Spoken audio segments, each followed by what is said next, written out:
ఏందే మీ వాడు ఎప్పటికి ఒక రోజు ముందు రారా అంటాడు. కాదా బావ, ఆడబిడ్డ అంటే ఒక రోజు ముందే ఉండాలి. మనం ఒక రోజు ముందొస్తేనే వాడు సంతోషపడతాడు. బావా పూజకు అందరు వస్తున్నారు కదా, మా ఇంట్లో వాళ్ళని కూడా రమ్మనాలా? ఇప్పుడు అంటున్నావు కానీ ఇంకొకసారి ఆ మాట నాకు. నీకు తెలుసు కదా వాళ్ళకు నాకు పడదని చెప్పేసి మనం అక్కడ పోయేది లేదు, వాళ్ళు ఇక్కడికి వచ్చేది లేదు. నేను నిన్ను మహారాణి లెక్క చూసుకుంటాను. నీకేం తక్కువ అవుతుంది అసలుకి? అయినా నాకు నచ్చిన టాపిక్ ఎందుకు తీస్తావు? అనవసరంగా నీ మూడ్ ఖరాబ్ చేసుకుంటావు, నా మూడ్ ఖరాబ్ చేస్తావు.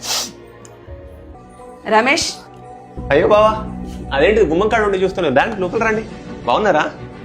మేము బాగున్నాను రా, కానీ నీ పద్ధతే బాగాలేదు. అదేంటిది ఎట్లా మాట్లాడతాను?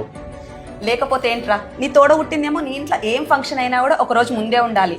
నువ్వు కట్టుకున్న భార్య ఏడాదికి ఒక్కసారి కూడా వాళ్ళ అమ్మోళ్ళ ఇంటికి పోవద్దు, వాళ్ళు ఇక్కడికి రావద్దు. ఈ పద్ధతి ఏంటి? కరెక్టేనా?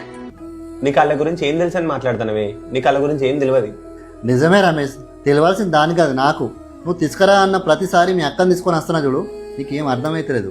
ఒక్కసారి పంపించకుండా తెలుస్తుంది ఆ బాధ ఏందో నీకు. అదేంటి బావా అట్లా అంటాను?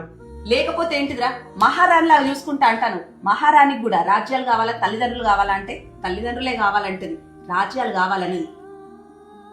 నువ్వే కాదు రమేష్, నీలాగా చాలా మంది మగవాళ్ళు భార్యను పుట్టింటికి పంపపోవడం ఏదో గొప్ప అనుకుంటారు, కానీ ఇంట్లో భార్య మనసు ఎంత బాధపడుతుందో మాత్రం ఆలోచించరు. నిజమే బావా నువ్వు చెప్పింది. ఇందాక నువ్వు మాట వరుసగా అక్కని ఇంటికి పంపి అంటేనే నాకు మస్తు బాధ అనిపించింది. అట్లాంటిది పెళ్ళైనప్పటి నుంచి నేను నా భార్యని వాళ్ళ పుట్టింటికి పంపించట్లేదు. దాని మనసు ఎంత బాధపడ్డదో. నేనేమనుకుంటానా, దానికి కావాల్సిన వసతులన్నీ ఇంట్లో కల్పిస్తానా, దాన్ని మహారాణి లెక్క చూసుకుంటానా అని చెప్పేసి నేను అనుకున్నా, కానీ దాని మనసులో ఏమున్నదో నాకు తెలియలేదు బావా. నాకు ఇప్పుడు అర్థమైంది బావా నేను చేసిన తప్పేంటిది అనేది. అన్ని విషయాలలో కరెక్ట్ ఉండే నా తమ్ముడు, ఈ ఒక్క విషయంలో ఇట్లుండో నాకు ఇష్టం లేదురా. నీ కోసం కాకుండా మీ భార్య కోసం ఆలోచించు, వాళ్ళతో మంచిగా ఉండు. నేను ఇప్పుడే అత్తమ్మ మామయ్య వాళ్ళకి ఫోన్ చేసి వాళ్ళని వెంటనే పూజకు రమ్మని చెప్పిస్తా బావా.